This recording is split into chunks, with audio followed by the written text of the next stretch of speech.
Hi guys, ఈరోజు అయితే మనము బీచ్కి అయితే వచ్చినాము. ఇదైతే వైజాగ్ బీచ్ కాదు, ఎక్కడో శ్రీకాకుళం దగ్గర అయితే ఉంది. వెనకాల అయితే చూస్తున్నారు కదా, ఏ విలేజెస్ అయితే లేవు.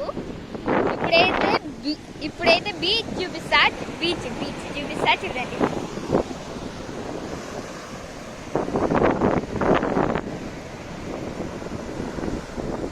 ఆడైతే మా డాడీ వాళ్ళ ఫ్రెండ్స్ ఉన్నారు.